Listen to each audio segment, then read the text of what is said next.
In the Kitchen.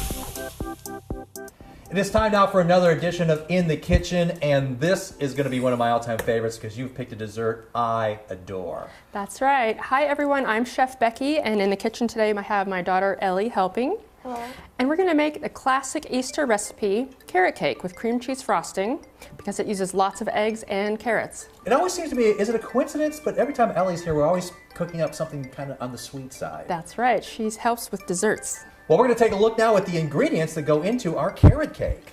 So we have 4 large eggs, 1¼ cups oil, 2 cups of sugar, 2 teaspoons vanilla, 2 cups of flour, 2 teaspoons baking soda, 2 teaspoons baking powder, ½ teaspoon salt, 2 teaspoons cinnamon, and 3 cups of shredded carrots. So for the first step, we're going to add the eggs, oil, sugar, and vanilla. So now we have our wet ingredients in the bowl, and it's time for Ellie to use the mixer. Now we're going to add the dry ingredients. Now we're going to mix it again.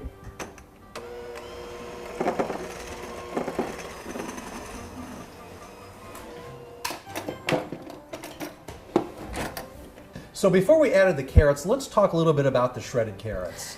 There are a couple of ways you can do it. You can use a box grater or a food processor, but I would not recommend the pre-shredded carrots at the grocery store. They're just too thick and woody for this recipe. Yeah, and as you notice, our carrots are pretty finely shredded here, and they're going to make a nice addition to this cake. Now it's time for the final mixing.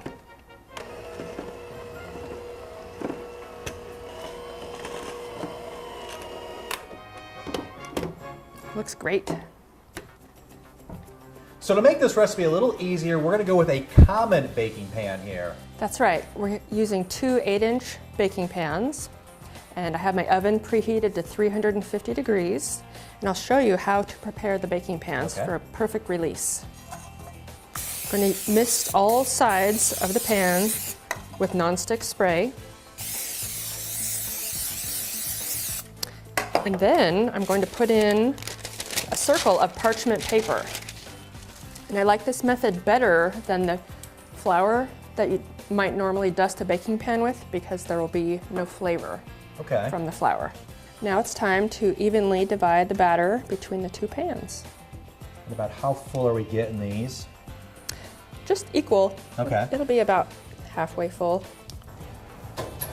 So these will bake side by side at 350 for 45 minutes. So our carrot cake is in the oven right now, but of course the great part about carrot cake is you've got to have the cream cheese frosting. Oh, absolutely. This recipe is a piece of cake. Ah! So here we have 3 8-ounce packages of cream cheese that are softened. Right. 3 cups of powdered sugar, 3/4 cup of butter, and 1½ teaspoons vanilla. Well, we have the cream cheese in the bowl, and to that I'm going to add the powdered sugar and the completely softened butter. So obviously, even with everything kind of softened, it still takes a little bit of an effort to get all this all mixed together, especially because we're kind of going for a very creamy consistency here. It is a little bit of work. So now I'm going to scrape down the sides and add the vanilla. I feel like if you just gave me a spoon right now, I'd be good to go.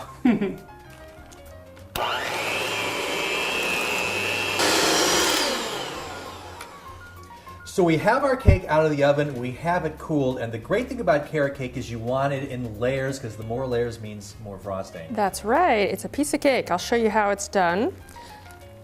This is the parchment paper, the perfect release pan. It didn't leave any bits of the cake.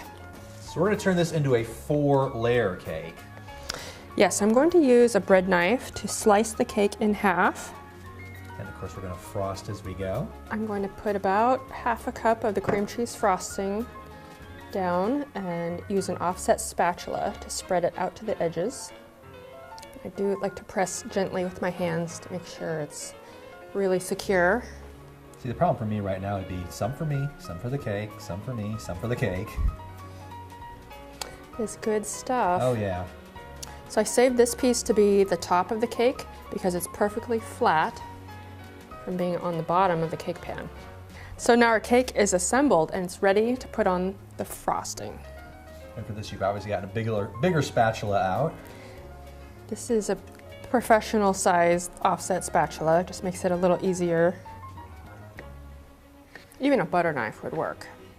So we have a little bit of frosting left, and it's a good time to go around and look for any crumbs that need to be covered up or tiny holes. So you could spend all day perfecting the frosting. So we're just gonna go for a more natural look today.